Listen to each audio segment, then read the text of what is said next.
Welcome back to I Feel Fat Today. I'm your host, Kelly Taylor. Welcome to the very first Zoom episode, everybody. Ah, exciting. We are here on Zoom. My interview this week is on Zoom, but more on that later. A little different setup this week, but still great. Still good quality podcast. Just a little bit more loosey-goosey.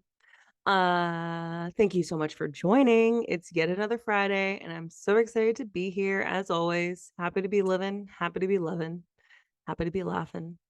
Follow us on YouTube, subscribe to us on YouTube, where we have full video episodes at youtube.com/I Feel Fat Today. Please subscribe, like, and comment on the videos there, on the episodes. Then head over to Apple Podcasts and leave us a 5-star review. There, tell the world how much you love the podcast. You can send us an email if you are looking for some advice or want to give me feedback on the podcast. I would love to hear from you. I know I have listeners. According to the analytics, I have listeners, and I want to hear from you. So you can send me an email at ifeelfattoday@gmail.com and follow us on social media. You can follow the show on Instagram at I Feel Fat Today, and follow me, your fabulous host, at Hello, This is Kelly.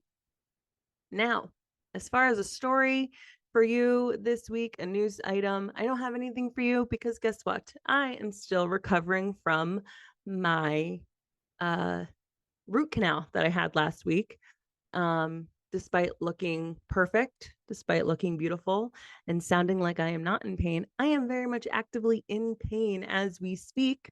And so I just don't want to overextend myself. I want to give my mouth time to heal.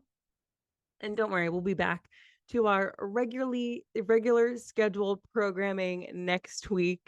What do you think about that, Maddie? Got anything to say? Yeah, she's an old lady. Okay, yeah. So we're gonna get right into it with our episode this week. It's a little bit of a departure of what we're used to over here at I Feel Fat Today. Normally, I am interviewing stand-up comedians, and we talk about dieting or insecurities, which is all great. But I really wanted to expand into more like human interest stories. And so this is our first week where we are going to be doing that. Oh gosh, now we got the dogs barking. All right, and we're back. Sorry about that. This week on the podcast, I have the very interesting, very cool. She is a Muslim revert lifestyle blogger. She blogs about modest fashion and intercultural marriages. We had a really great conversation, and I'm so excited for my listeners to hear our discussion and learn a thing or two, maybe expand our horizons. I know I learned a few things. Please welcome to the show, Addison Castillon. Amazing. Okay.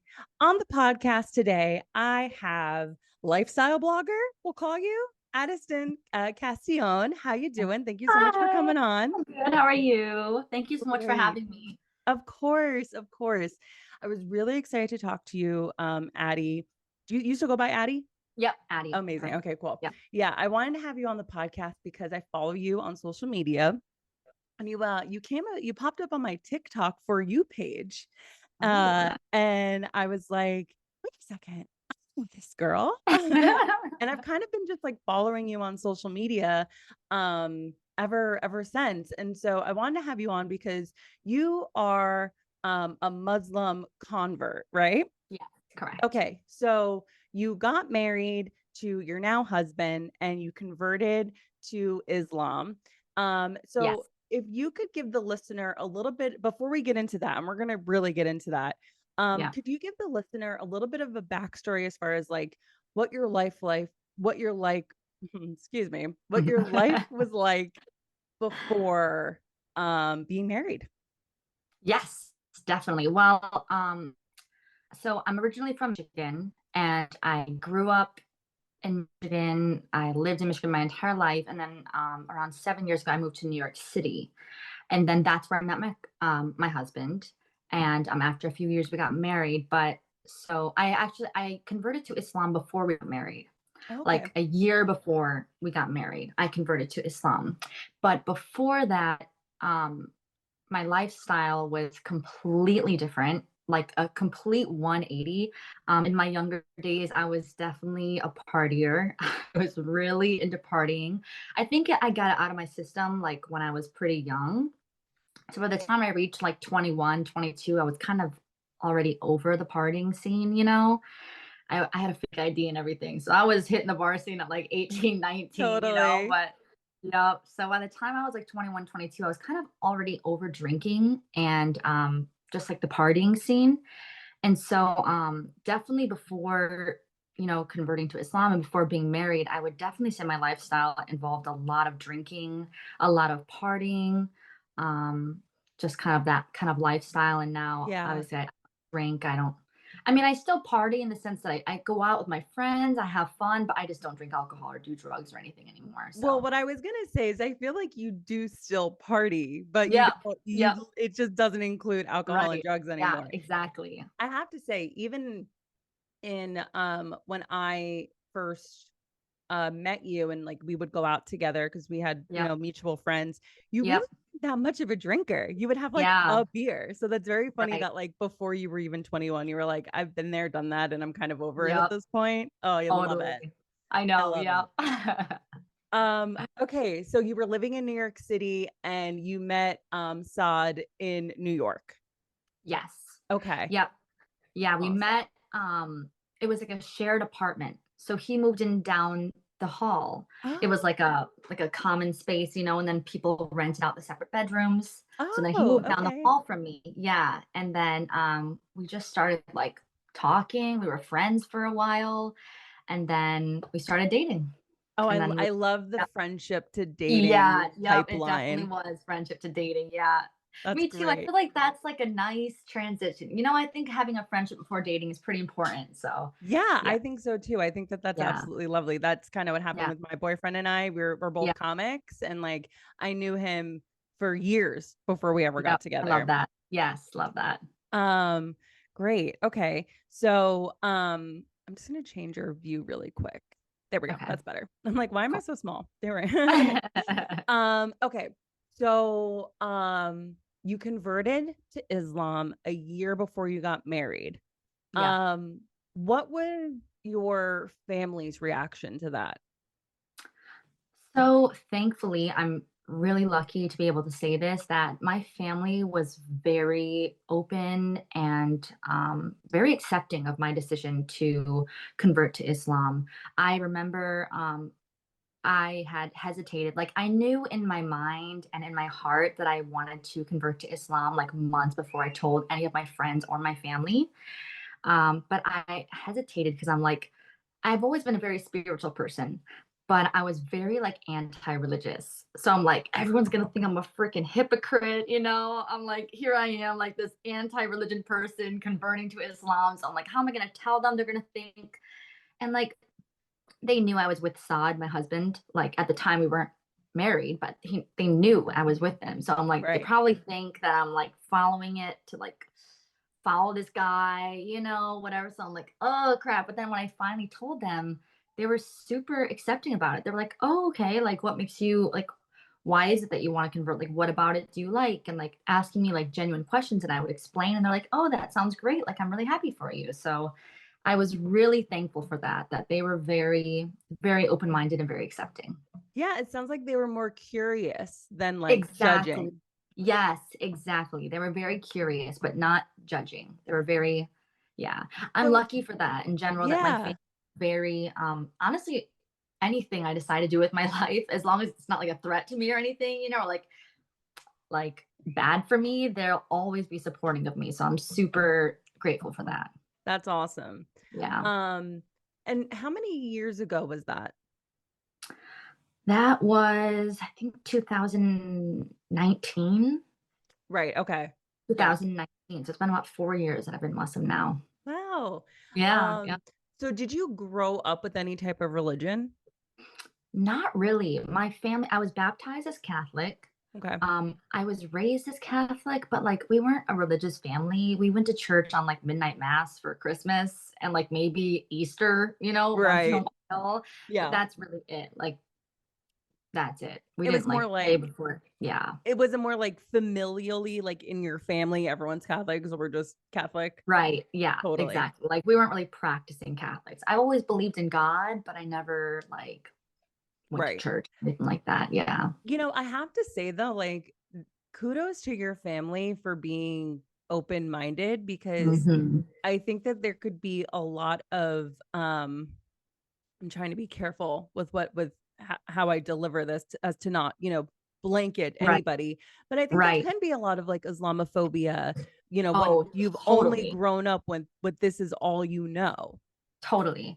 And I also grew up in a town that was, like, not diverse whatsoever. Like, I think I went to school, I think I've known, like, maybe, like, 2 Muslims my entire life, like, growing up. Like, my town is just white. Yeah, So, especially in towns like that, people don't really have, like, firsthand exposure to people from different communities or different cultures or different religions. So they just really believe what they see on the TV, which obviously is not portrayed very well for Muslims. So absolutely. yeah. Absolutely. I didn't You said you're from Michigan, right? Yep. Yeah. So, I'm from New Jersey and I grew Oh up yeah. Yep. Catholic.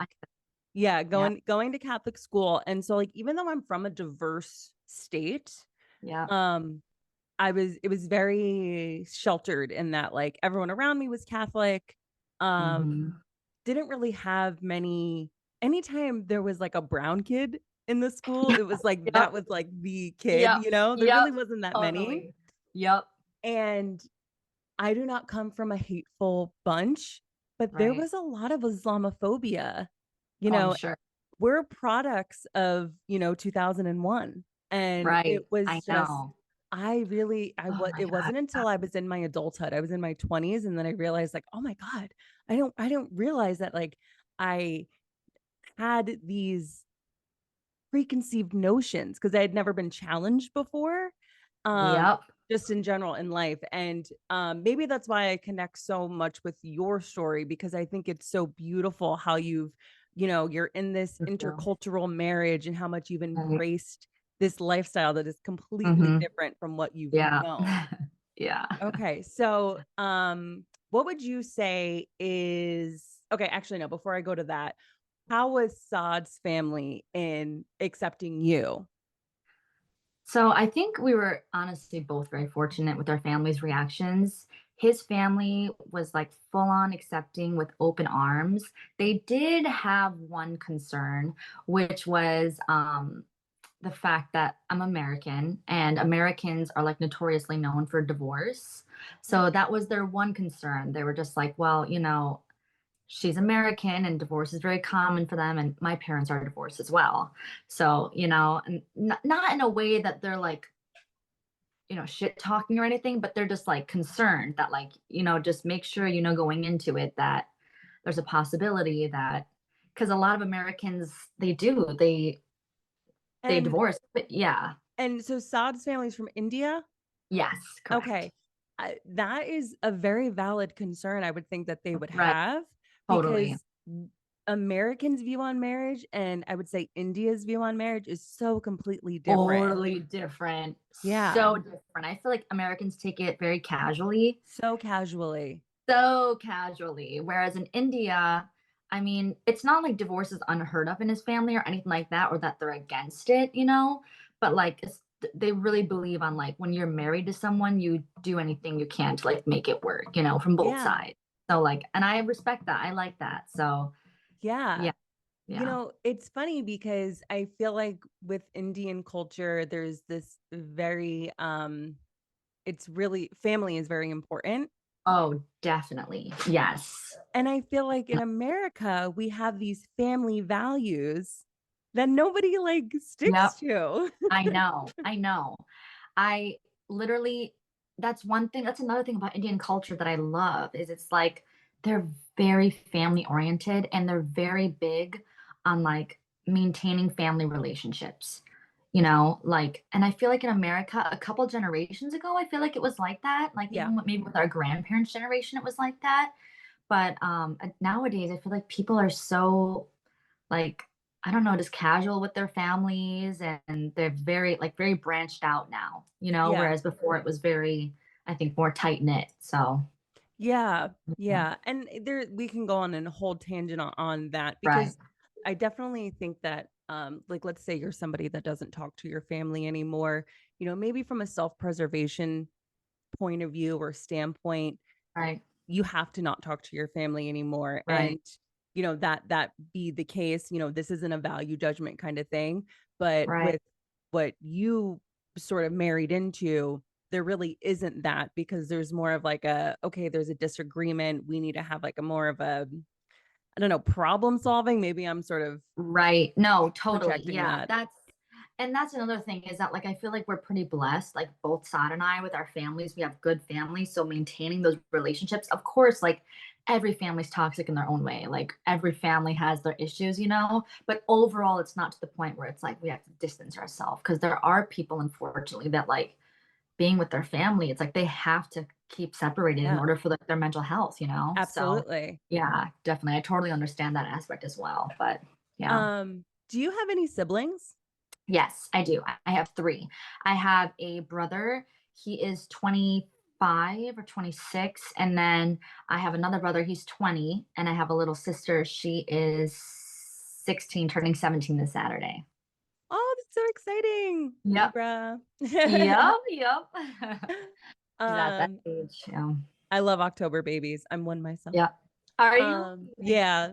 Okay, so were they like, Addie, what are you doing? Nope, not at all. They were so like, they really didn't. I also think it's because they're so much younger than me, you Hmm. know?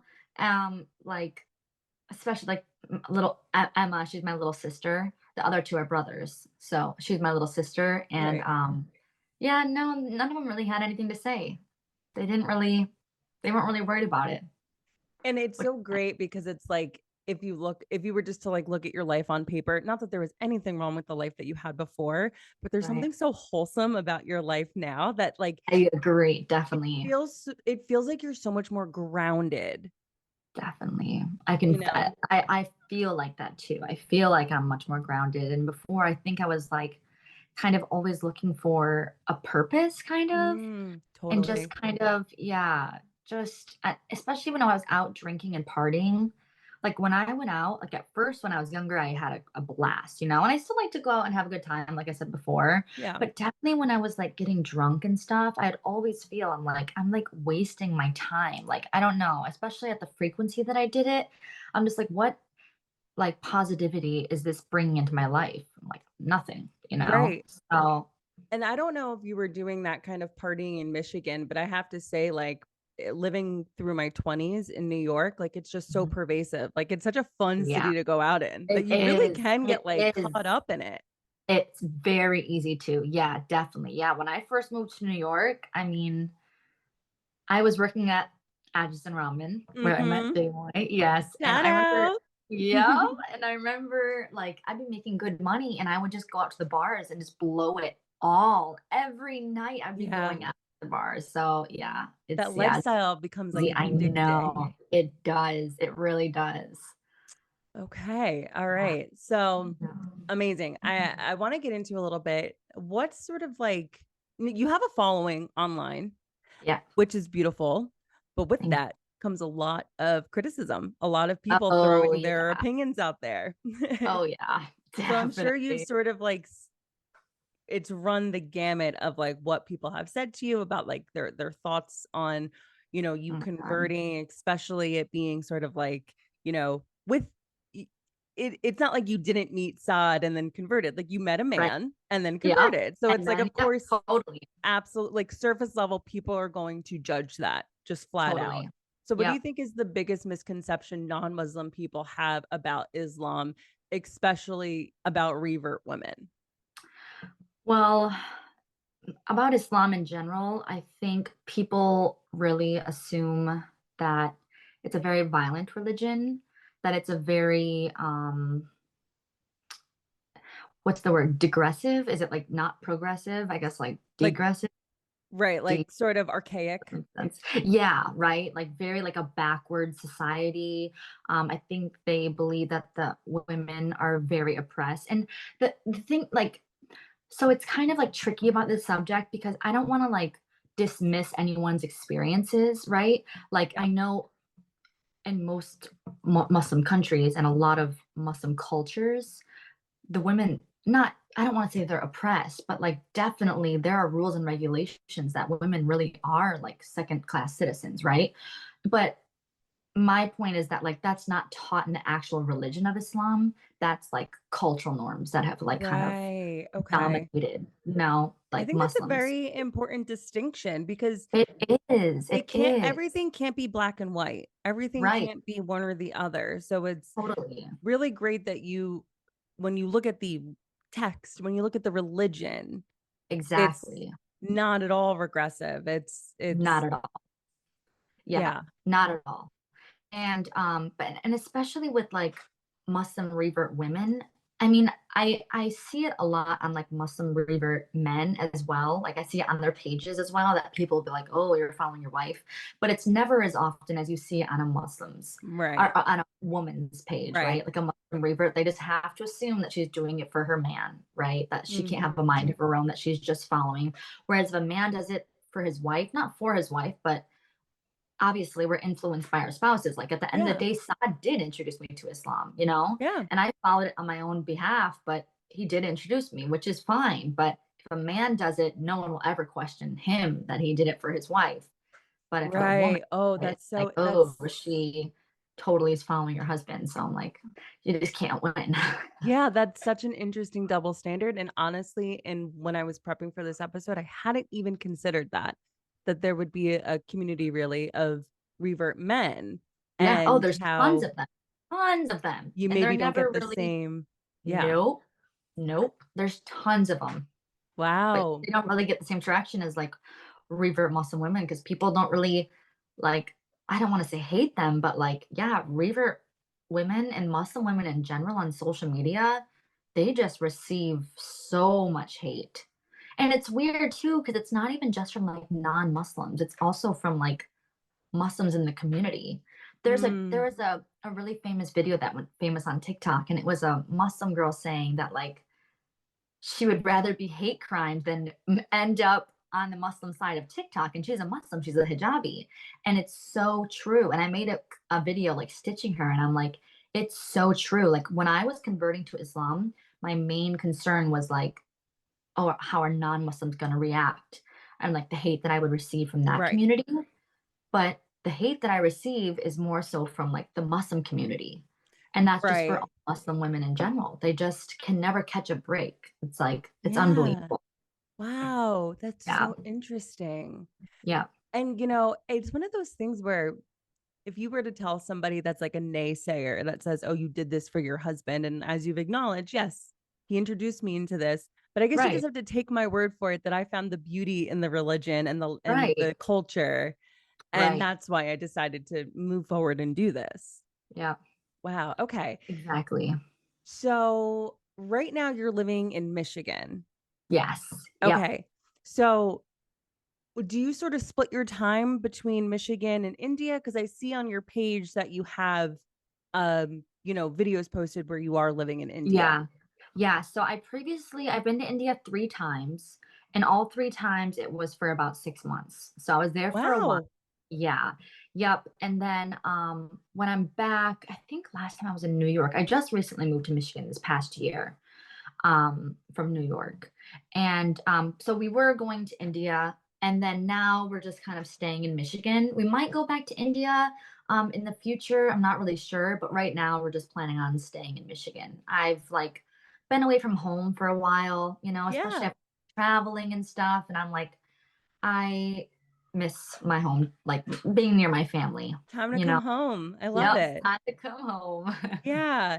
There's something so, and I obviously everything on social media is put up with a filter. So I'm not Right. going to say your life is perfect. But your home in Michigan looks so cozy. Like, I just Oh, want a thank you. cozy I try blanket to and make like a it cozy. pumpkin Yes. candle Yep. watching your I got videos. a pumpkin candle right back there. Hell yeah. I love my fall stuff. I'm still a Yeah. basic white girl at heart. Oh, absolutely. Absolutely. Yeah, Okay, so 6 months is a long time it is. to live It's a long anywhere. time. Yes. Yeah, to live anywhere that's not where you're used to. Like, Yep. you maybe had a bit of a culture shock when you went from Michigan to New York because that they are vastly different. Totally. But to go from New York to India, what was Was that like? big. What were the things that you had to adjust to? Oh my God. I don't even know where to begin. I mean, thankfully, when I went there, I had already talked to his family so much, like over FaceTime and stuff, that when I met them in person, it really didn't feel like I was meeting them for the first time, you know? Like Right. I was really comfortable with them right away. So, in terms of like meeting his family and things like that, I didn't really feel like I had to like adjust or anything. And they were so welcoming. I never felt uncomfortable one time when I was at their house. But or like living with them. But in terms of the culture and stuff, I would say number one, the hardest part for me to adjust to was the weather I knew because you were gonna I, say that. yep, yep. I went during summer season all three times. How unlucky. Yeah. And if you know one thing about Delhi, it's that their weather is very extreme. So when it's hot, it's hot. And when it's cold, it's cold. Okay. Wow. And I went during hot season, and Delhi's heat is unlike anything I've ever experienced. It is so hot, and they don't have central air conditioning there. So, like, they have, in his house, they have an AC unit in every single room, but it's not central AC. So, It's not the still, like, when you same. leave the house and you come in, it's hot, and then you got to turn on the AC and wait for it to cool. It's just not the same. Once you have Yeah. central air conditioning and you go to like a unit, it's just not the same. And that was definitely the hardest for me. And like it was crazy because like even when I arrived, I had like rashes all over my skin because it was just a new climate and like a new environment. And um, yeah, it was that was really hard to adjust to. And thankfully, one thing I'm thankful for is that in terms of like the food and water, it like suited me really well. Oh, I good. didn't, yeah, like I was scared that I would, because I've gone to Mexico quite a few times because my father's side of the family is from Mexico. So Uh-huh. I've been there a lot. And every time I go without fail, even if it's only for a week, I get violently ill. Oh, But yeah. yeah, yep. But in India, I didn't. I actually, when I went, they had like a tub of water that was boiled water for me on the side. And one of his uncles that lives in California, he was there visiting as well at the time. So we both were supposed to drink the boiled water. Yeah. But I didn't realize that because no one told me. So I took the water out of, they have like an automatic filtration system. It's kind of like a big tub in their kitchen that the water keeps coming and it's filtered. Mhm. And I drank it straight out of that. And then everyone was like, "Oh my God, you've been drinking that water? Like you're not supposed to drink that." But then nothing ever happened and it was fine. So I was like, "Oh," but I did get food poisoning a few times from eating the street food. Right, right. Yeah, that oof, Because you was don't know what bad. water that's being made with, Oh and yeah. of course. I Yep. mean, that's sort of to Ooh, be expected. right. Yeah. It's the risk I'm willing to take because the street Yeah. food is so good. I always say that. I'm like, if I get sick from this, so be it, because it's It just so good. looks so good. It looks So so good. good. Delicious. Oh, I can't. Oh my God. Yeah. Um, okay. So what were some of the adjustments that Saad had to make living in Michigan? Well, I will say this. I think for him, it wasn't that hard adjusting in Michigan because we live near Dearborn. And Dearborn, if you don't know this already, I think I'm 99.9% sure it's the largest Muslim community in the entire US, What? more than New York. Yeah. It's Yep. crazy. The largest Muslim community literally in all of the United States. So, I could be wrong about that, but I'm 99% sure. If it's not the biggest, it's like the second biggest or something like that. Yeah. So, luckily we have access to a lot of halal food. We have like mosques on every like one like 5 minutes away, one 2 minutes away, one 10 minutes away. Like you don't go very far without passing a mosque here. So, and there's like a lot of Muslim community because we have friends in New York who have introduced us to Muslim friends here. Mm-hmm. So, we have a community here. So I think for that, it's been easy, but definitely just being away from his family. And he did have a lot of great friends in New York that he's made over the years. So leaving them was hard too.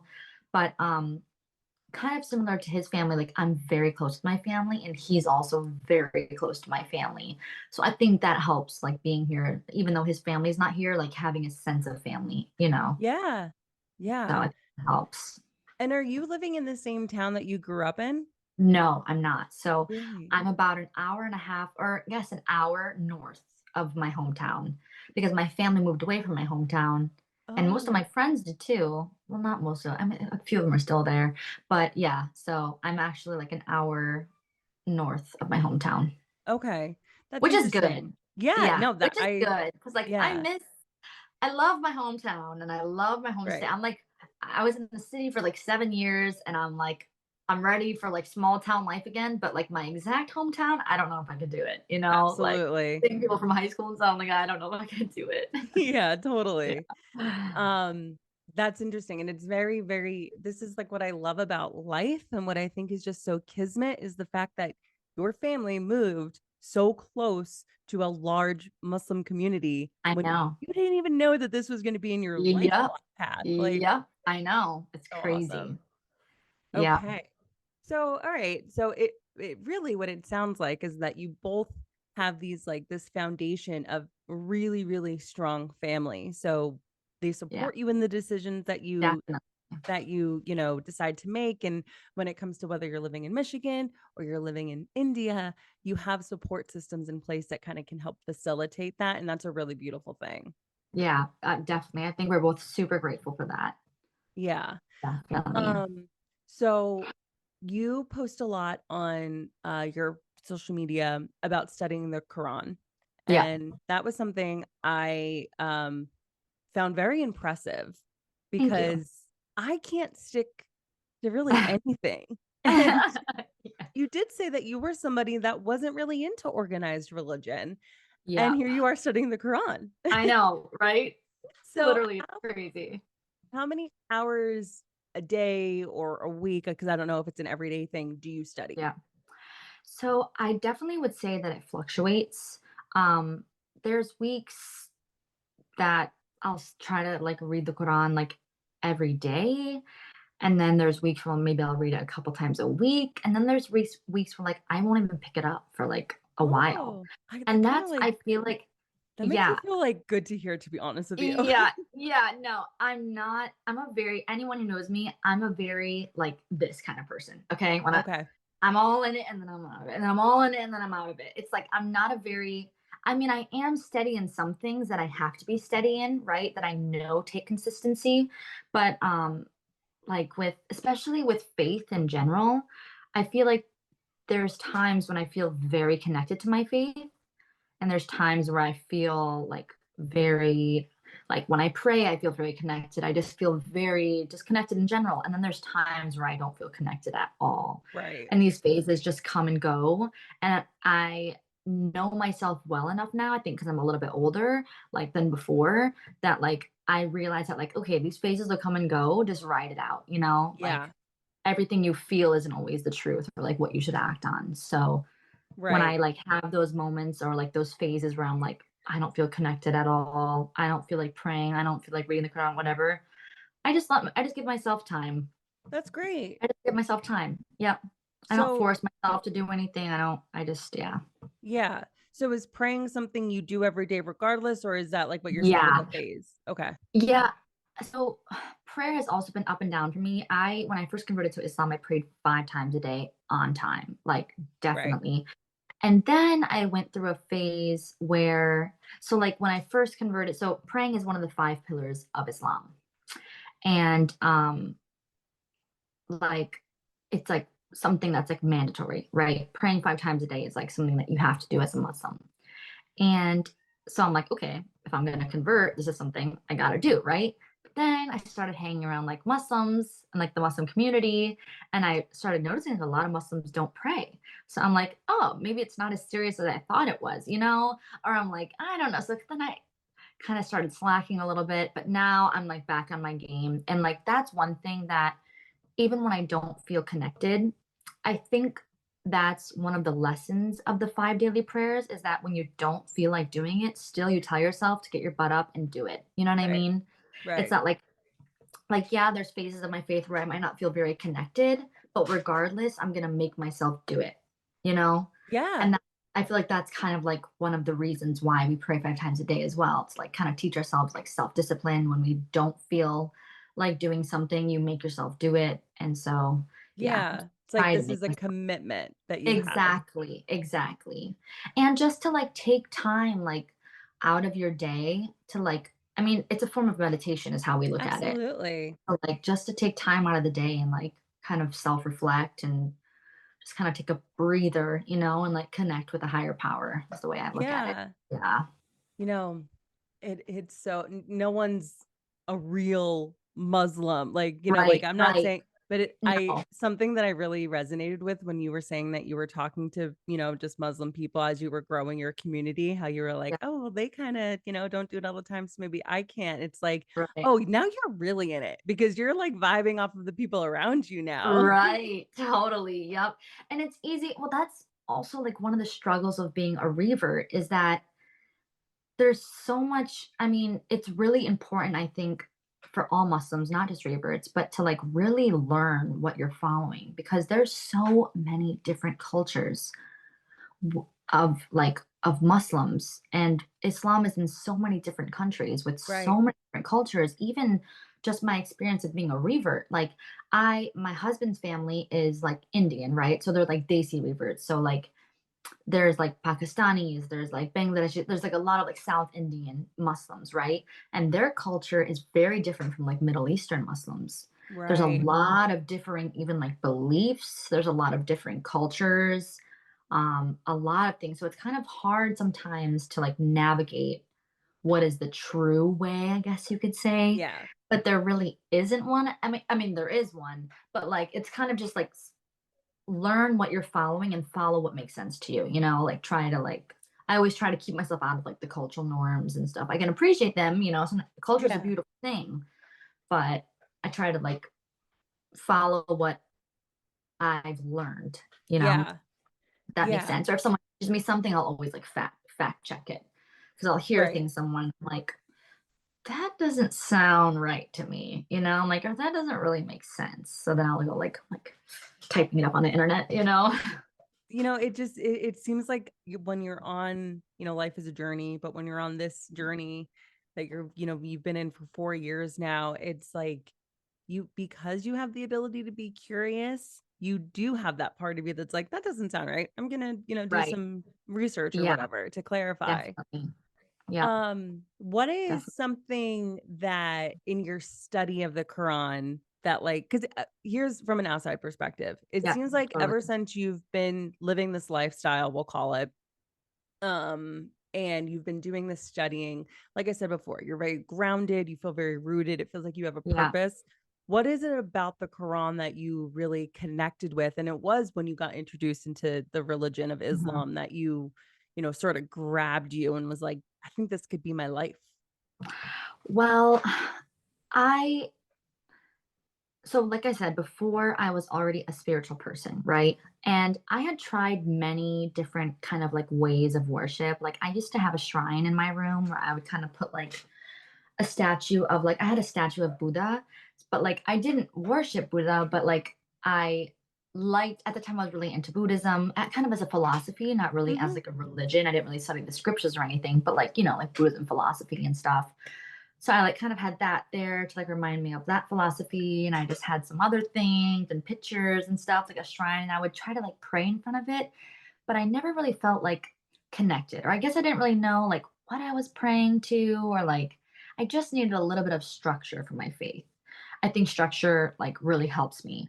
So when I was reading the Quran and like just learning about Islam in general, one thing that really stood out to me and really I think caught my attention was the way that there's guidelines for everything.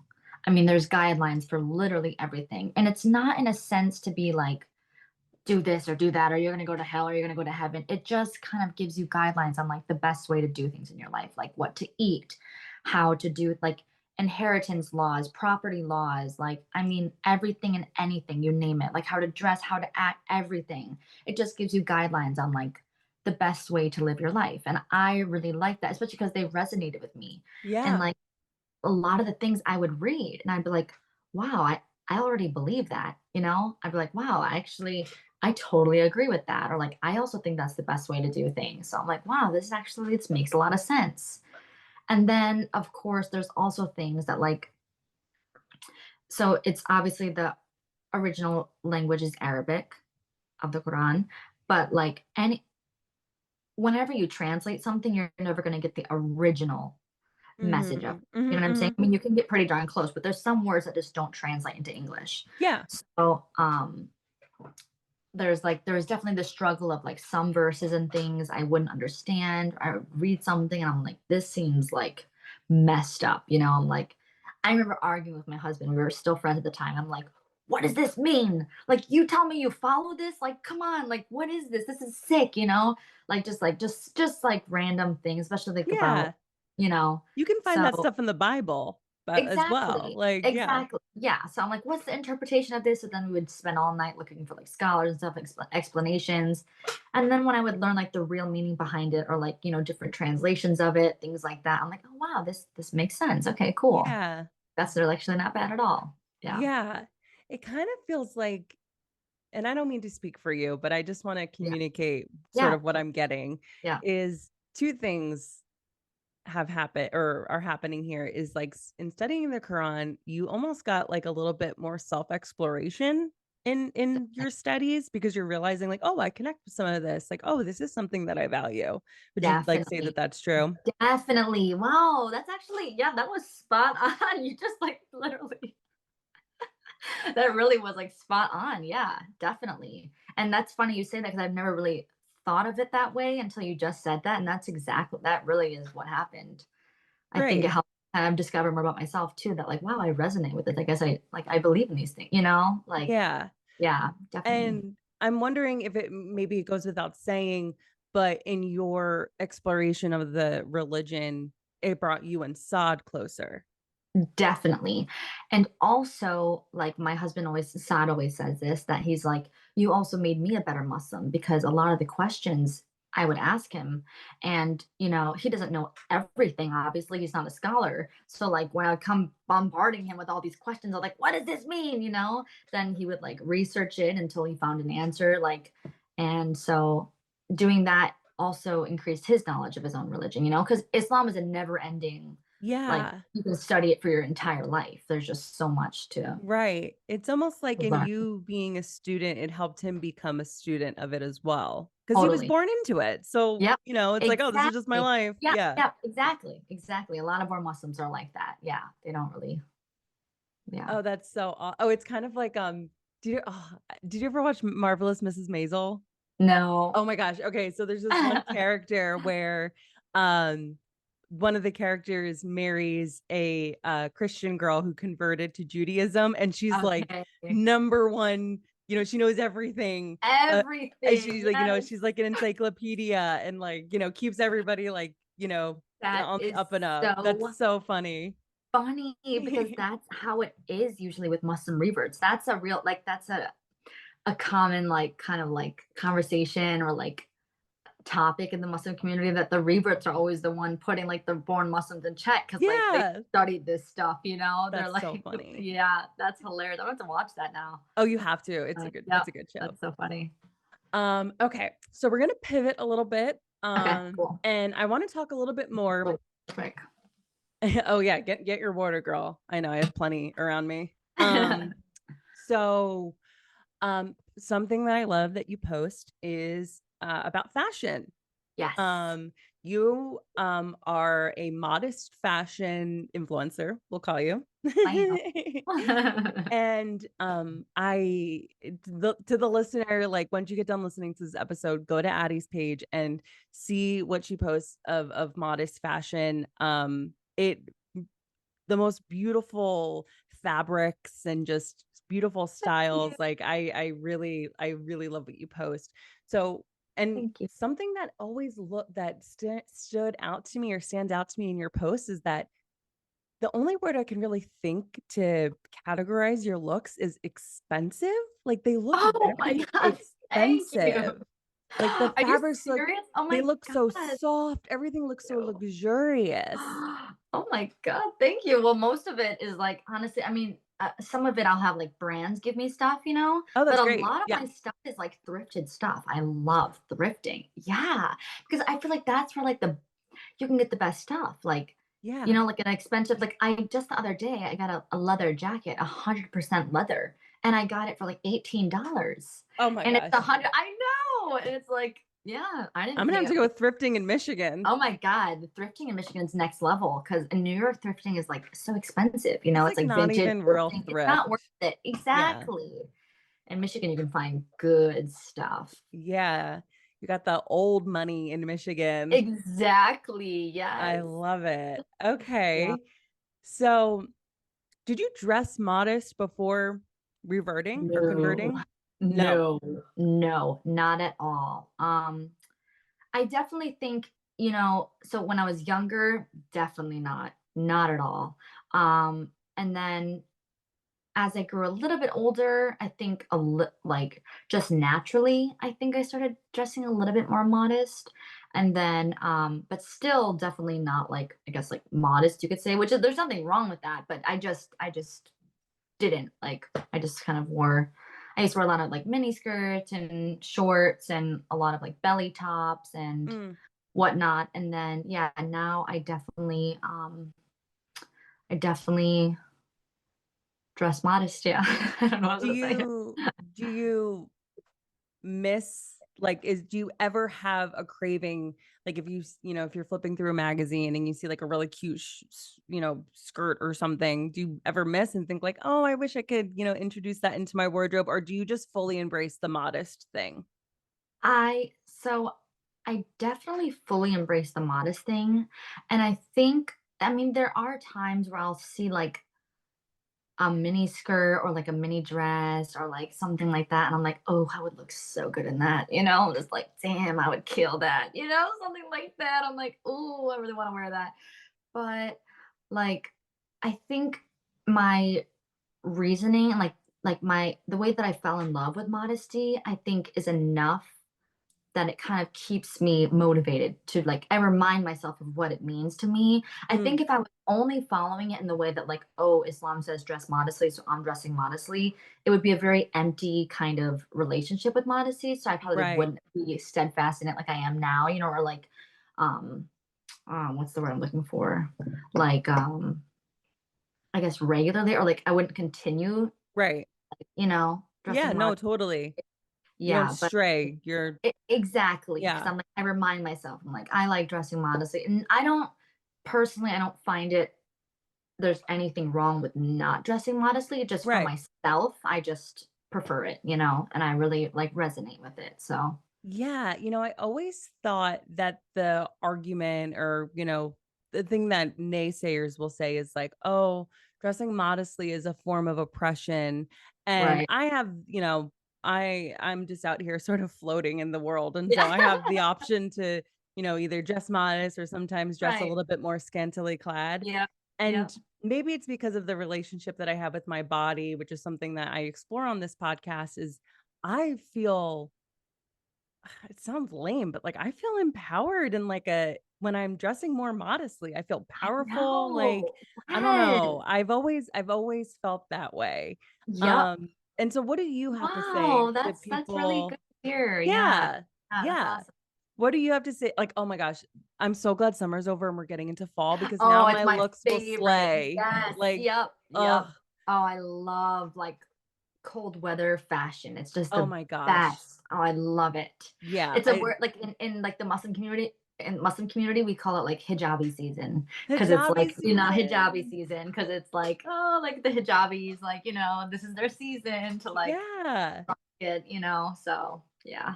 Okay, so what do you have to say Yeah. to people that think or say that dressing modestly is like a form of oppression? Oh, I got a lot to say. I feel like first of all, I'll start with like I feel like what a woman wears, whether she wants to cover herself or whether she wants to walk around in a mini skirt and a tube top or like a belly shirt, whatever. It's just it should never be a point of discussion. What a woman chooses to wear or do with her body is not anyone else's business but her own. So if a woman wants to dress like, you know, expose herself a little bit more Yeah. or like wear whatever versus if a woman wants to cover herself, even if she wants to like cover, like wear full niqab, that's her choice. Just let her do with what she wants with her body, what she feels comfortable doing. And Yeah. so it's always like this argument. It's like a woman's criticized if she shows too much skin, but a woman's also criticized if she covers up too much. So it's like you just can't win.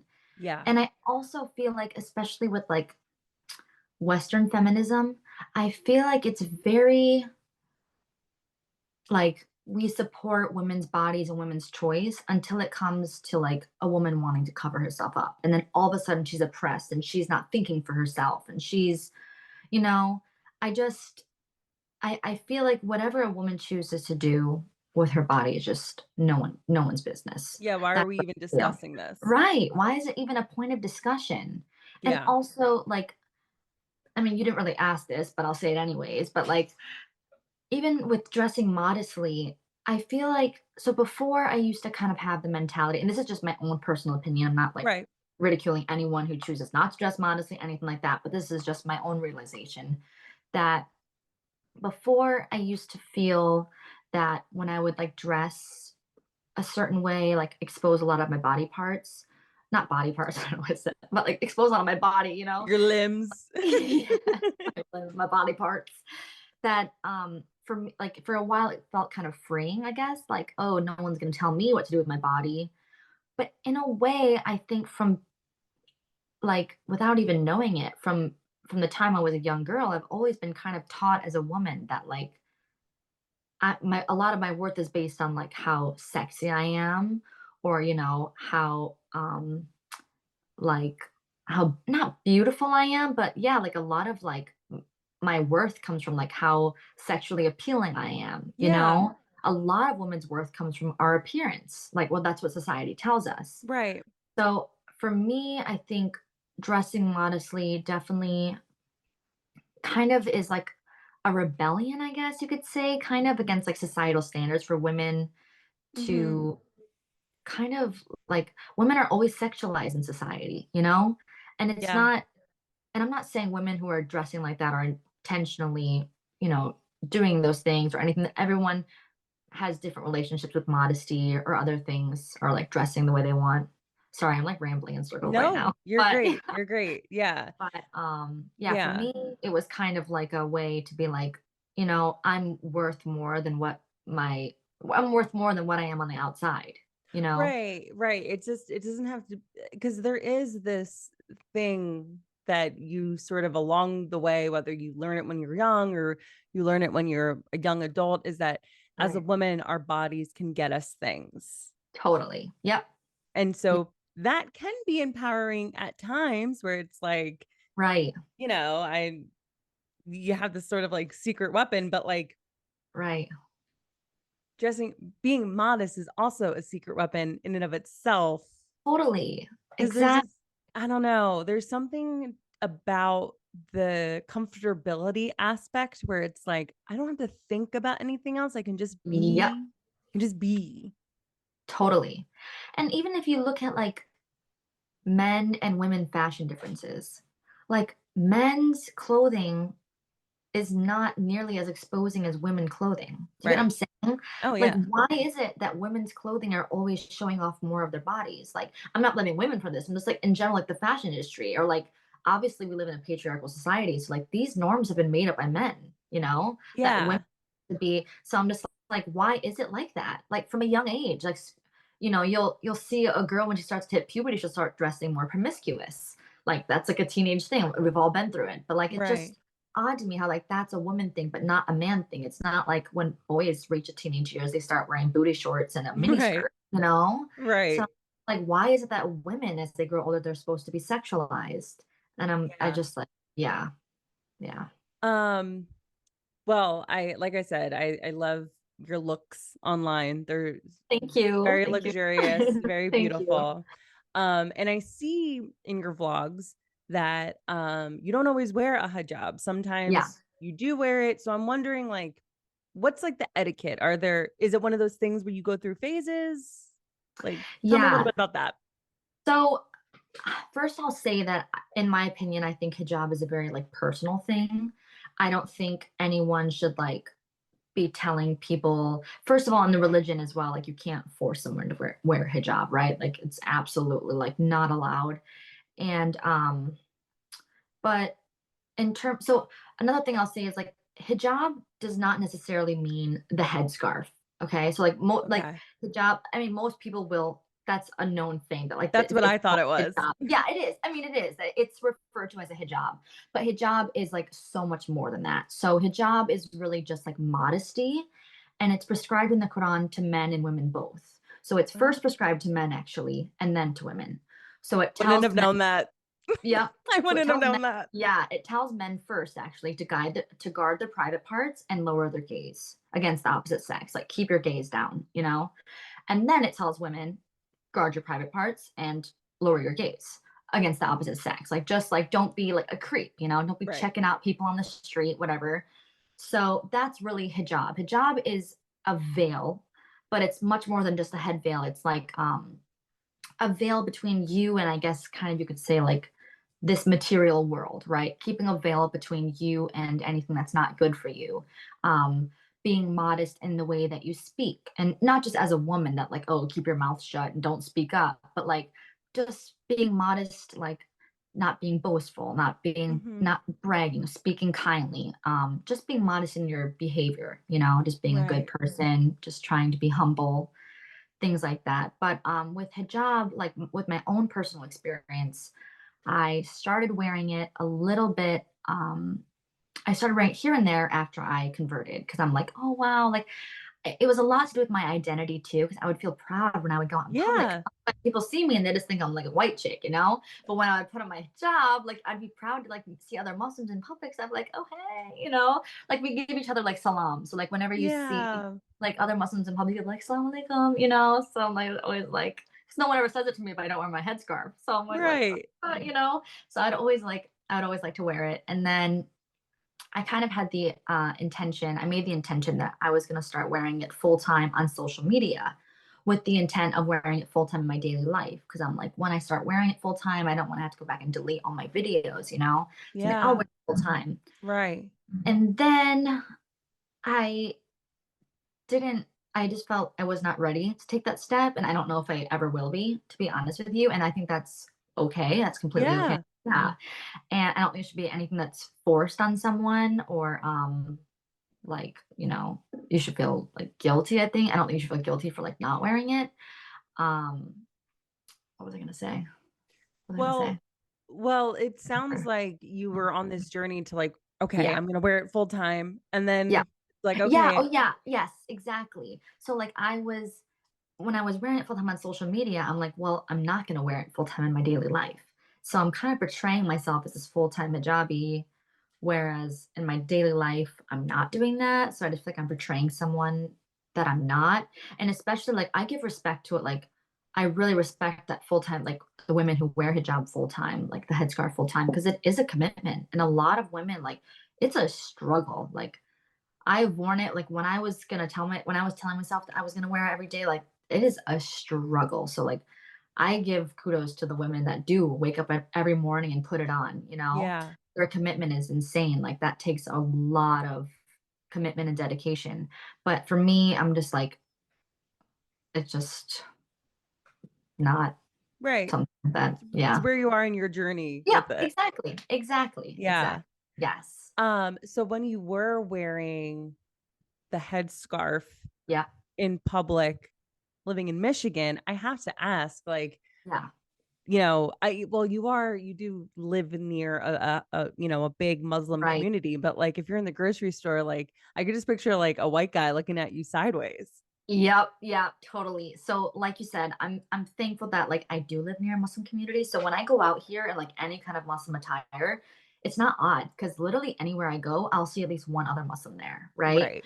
But if I go like back to my hometown or something, I do feel very shy when I wear it. Like I'll Yeah. feel odd. Like sometimes I'll wear it and sometimes I would like to wear it just to purposely like trigger people. Like sometimes Right. I'll like, I'm gonna wear it here, you know? Because I'm like, I just wanna like, I don't know. I don't know. Like I just sometimes like not intentionally like pressing people's buttons, but I'm like, you know what? I'm gonna wear it. I'm gonna wear it Yeah. out.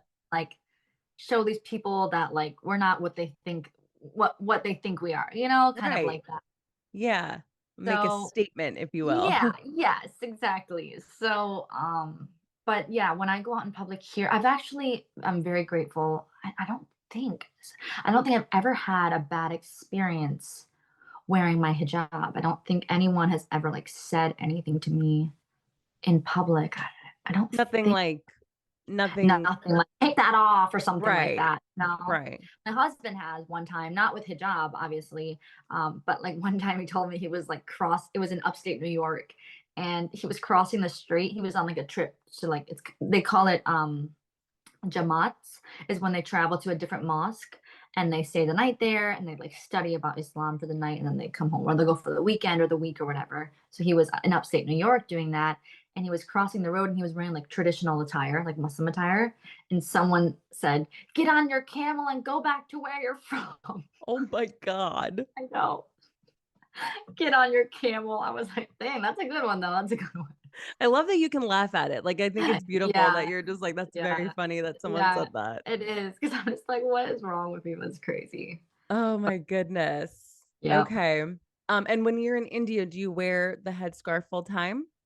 I don't wear like hijab full time, but in India, like even if people don't wear like full hijab, they'll wear what's called the like dupatta. I always say it weird, dupatta. I don't have like a worse accent when I say these things, No, you but have it's a called good accent. Are really to okay. me, I I'm feel like, like whoa, no, no, she is in this. She's no. good. You have pronounced everything Oh, thank you. perfectly, literally, I and practiced. yeah. Yes, well, it worked. But yeah, they wear like a very light piece of cloth and they just like drape it over their head whenever they go out in public. So it's kind of like it's very and not everyone, you know, not Right. everyone, but like especially like the Muslim community there, they'll always like drape it over their head. And it also depends on like which area we're in. If we're in Hmm. a very old area, like a very yeah, I guess you could just say like an older area, Yeah. they'll definitely wear like more traditional and wear like dupatta, like over their drape it over their head. But if I'm going to the mall or something, I don't wear it. I just like if I'm Got going to it. the westernized area in Delhi, like in India, Yeah. then I don't wear it. But there's certain places where like the etiquette is like I feel like I should definitely be wearing it, you know? Yeah. Yeah. I think I was watching this on your page, but the mall looked really cool in India. Oh my God, the malls in India are like next Yeah. level luxury. It is insane because malls here are like a dying thing, you know? Like Yeah. malls, like back when I was a teenager, malls were the place to be. Like every Oh Friday yeah. night, my friends and I got ready. We went to the mall and just That's when we walked wore our around. mini skirts. Exactly. Yes. Yes.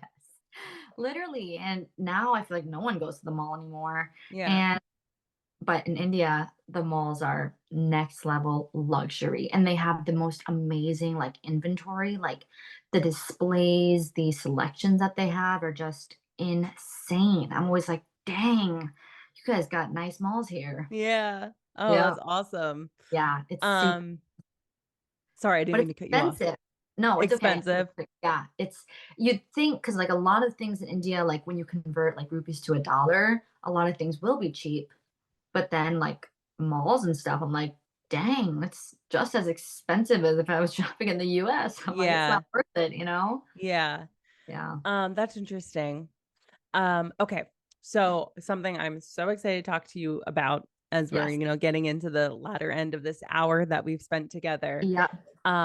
Something else that I love from your page so much is your posts about food. The food looks so Oh my amazing. God, I love it. Yes. Yeah. Thank you. So, what is your favorite Indian meal to make? And then is there any Indian meals that you love to eat but you don't make because it's like too hard, or are you good Oh, where you make that's an everything? amazing question because that's literally my two favorite foods is one that's so easy to make and I make it all the time. And the other one is my favorite, but it's just impossible to make at home. Like it will Okay, never let's be the hear same. it. Oh, that's so funny you asked that. That's a really great question.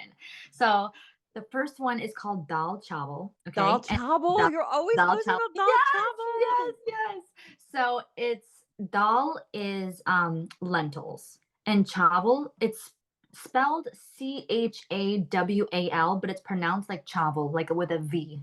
Okay. So it's dal chavel, and they chavel means rice. So dal chavel is lentil and rice.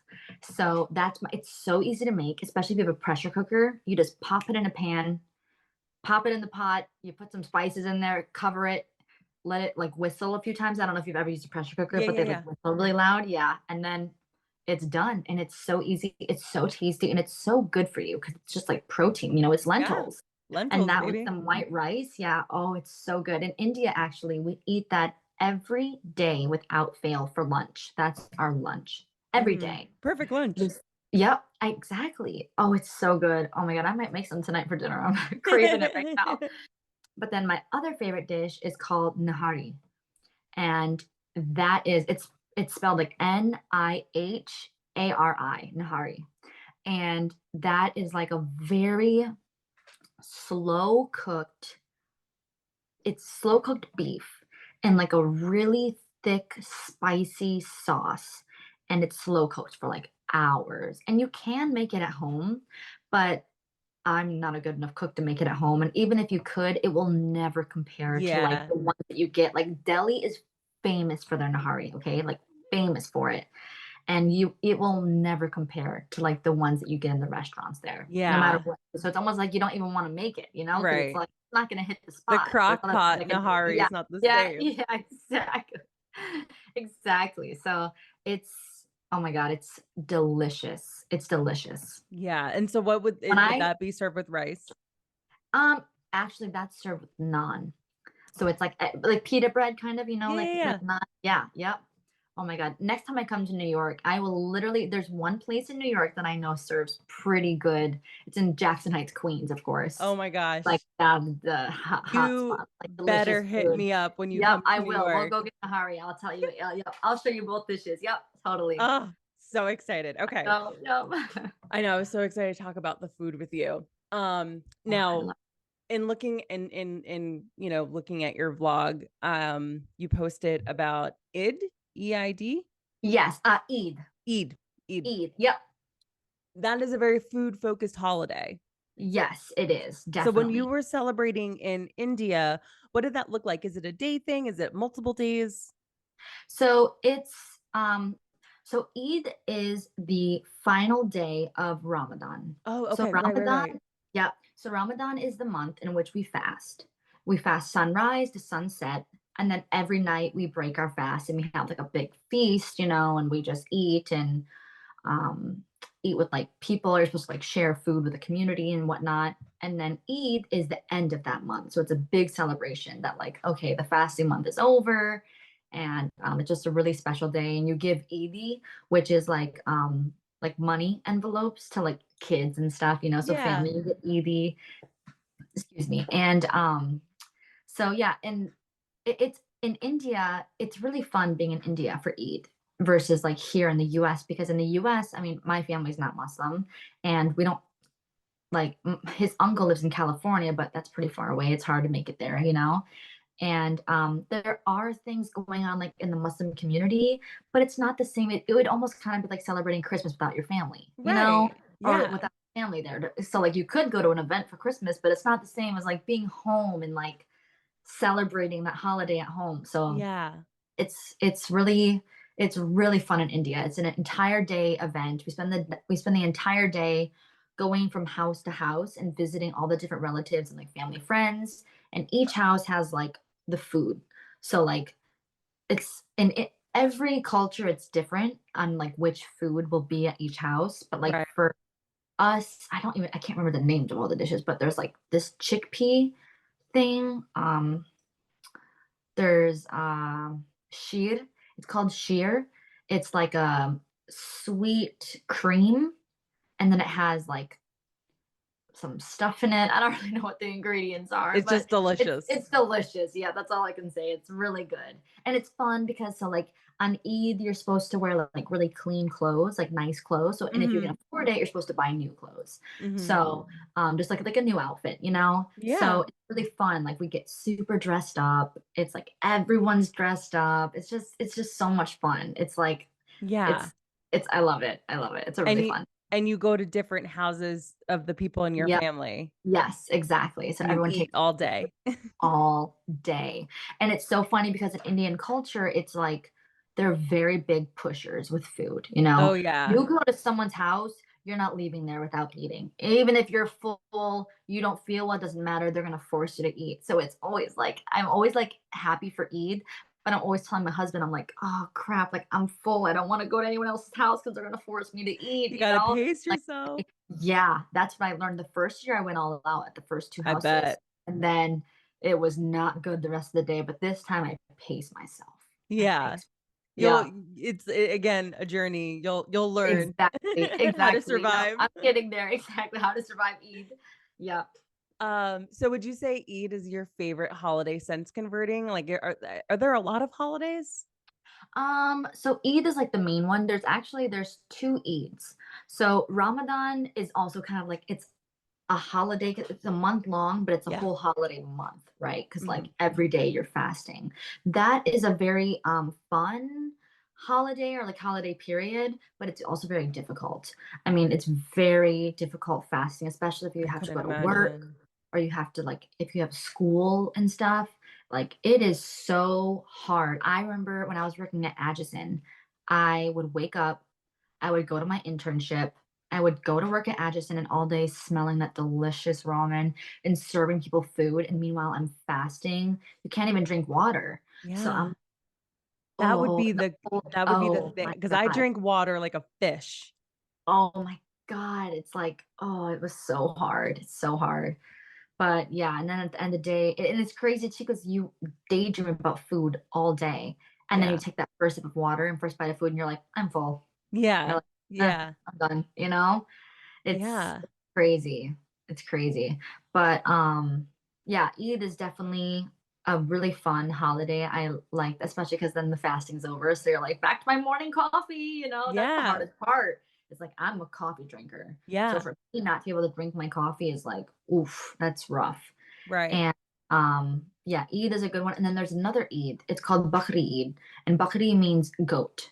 So it's Bakri Eid and it's the Eid of sacrifice. So what they do is they sacrifice goats and then they feed the meat to the poor. So that's what they do. So it's like they'll you're supposed to have a goat, you're supposed to raise it, care for it, and like really love it a lot. You're supposed to give it a lot of love and then sacrifice it.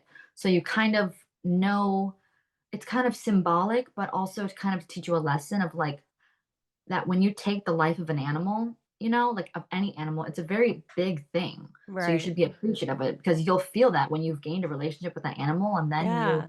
sacrifice it, like you should feel it should feel heavy on you and you should feel that and realize that eating meat it's a big thing, you know, like Yeah. you're There's sacrifice in our yeah, daily consumption. exactly. And you just go on without even thinking about it. So it's kind of Yeah. to, you know, raise awareness to that and also to like just give back to the poor and to the needy. So it's just like That's you just don't beautiful. donate all their meat. Yeah. And it's Wow. crazy too because like when I learned about like the meaning behind that and stuff, I'm like, wow, like that that's really beautiful, you know? Yeah. But it's crazy because before I had converted to Islam or knew anything about it, I remember vividly there was a Facebook post on and it was a photo of some kind of Muslim country and there was blood and guts splattered all over the road, you know, and like a goat dot like dead, like hung upside Dramatic. down, you know, yeah. And it's like, oh, the religion of peace strikes again, or something like that. Because like Islam basically is like it's known as the religion of peace. Like that's what it's Islam Right. is literally means peace. So yeah, Muslim is one. Yeah, Islam means peace, and so they're like, oh, religion of peace strikes again, you know, and it's like you don't even know the meaning behind the It's, like, holiday. out of Second of all, context. exactly, and second of all, you probably eat meat every single day. Like, that's nothing, Right. you know? It's like, Yeah. God. And, it's like that it's like the anti-Muslim or anti-Islam, propaganda, really. Yep. Oh, And that's totally. the kinda stuff where, like, when I really didn't question things and when I, like, was young and didn't and just, Yep. again, didn't question, I would see Same. something like that and, like, maybe connect with it and be like, "Oh, Same. yeah, like, that is horrible." But then actually hearing what actually happens, it's really Right. beautiful and how, like, Right. especially in America, we're completely flippant about the way that Oh, we consume animal products, and yep. yeah, that's honestly what you've explained is really beautiful, and giving back to the poor, I mean, Right. Yeah. amazing. Yep. Um, okay, and do you I guess living in Michigan, like does your family do Christmas and that kind of stuff? Yeah. Yep. I still celebrate Christmas. I still, like I said, we're not a religious family. Yeah, it's like So very secular. Christmas, Christmas for me has always been a secular holiday. I've Right. never like, I don't want to offend anyone by saying this, but I've never looked at, I've never celebrated Christmas as like, oh, it's Yeah, the the birth birth of Jesus, you know? Yeah, no, Yeah. I've never celebrated like that. It's always been like, oh, Santa Claus is coming, you know, like Yeah. presents and Christmas trees. So yeah, absolutely. I still celebrate Christmas, and that's another big thing in the Muslim community that like um a lot of Muslim Americans, they'll have Christmas trees in their house because it's like a commercial holiday. Like it's fun. Just let people have some fun, you know? And Yeah. the comments will be like, you're a pagan, you're an idol worshiper, like you, blah, blah, blah. Like, oh my God. Like it's just ridiculous. Like just let people enjoy their Christmas tree, dude. Come on. Yeah. Yeah, but Yeah. absolutely, I love Christmas. In fact, my husband loves Christmas. He That's so loves it. It's like funny. his favorite holiday. He's like, I Yeah. love Christmas because he loves snow. He loves Christmas lights, and it's just fun everywhere. You know, it has this cozy feeling to the holiday. Oh, So absolutely. I'm sure it gets yeah, so cozy in Michigan when, like, it's like the it weather's crazy and it's it snowing, you're just, like, is. Yeah, tuckered up it inside. is. And we have a fireplace, so it's Oh, like super. Yeah. Oh, it's. amazing. I know it's so cute. Okay, so we're coming to the end of our discussion here. And I just want to I think something that maybe you can leave us with is what do you sort of like want to do with your platform? Like, because you have this following and you post these lifestyle vlogs, like, what is it that you hope to communicate to people that follow you? Well, I have a few different things. So, one of them is definitely to try to change people's perspective on Muslims. Like, I try to share some like educational content on my page, like, like women's rights in Islam, stereotypes of Muslims that aren't true, things like that.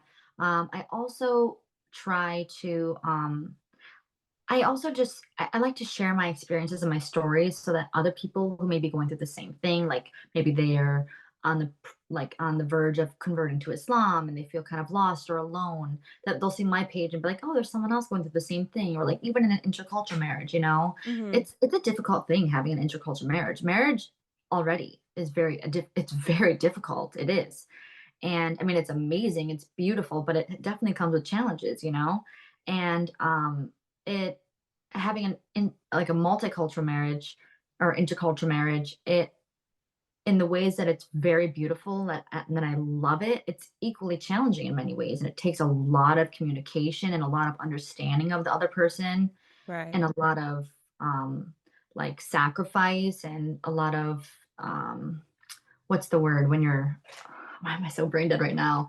A lot of compromise. Yes. Okay. Yes, it's a lot of compromise.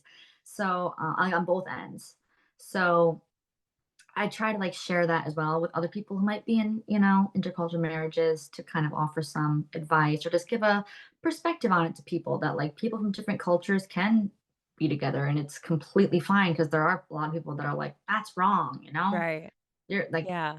not right, but it's just love is love. And also, I think another thing is that I definitely am trying to share like modest fashion, to show that like modesty can be empowering. Like just because you dress modestly doesn't mean you can have a sense of fashion or feel beautiful or feel great about yourself, you know. There are Yeah. ways to dress like modestly and still feel great. So that's yeah, that's what I'm Amazing. yeah. Well, I love what you're doing and keep Thank doing you. it. You're a star. Thank you. Where can people find you? So I am on Instagram, I'm on TikTok and YouTube. Amazing. Yeah, Great. yeah, Guys, yeah. the links for everything will be in the description of the episode. So check it out there. It's where you can follow Addie on all of her social media, follow her on Yay. YouTube, and check out her stuff. Maybe you'll learn a thing or two and just Yes, watch I some hope so. really great content. Yeah. But all right. Well, Addison, thank you so much. Seriously, like Thank you. it's been Thank you so so much for amazing having me. talking and catching up. And I Yes, feel like I definitely. learned so much. And I'm so excited Yay, for the me listeners to get too. a hold of this episode. Um, Yay. and I hope you have a wonderful night. Okay. Thank you so much. Thank you so much for having me. It was amazing. I really Of had a great time. course. All right. Thank Well, you. until next week, guys, talk to you later. Bye. Bye.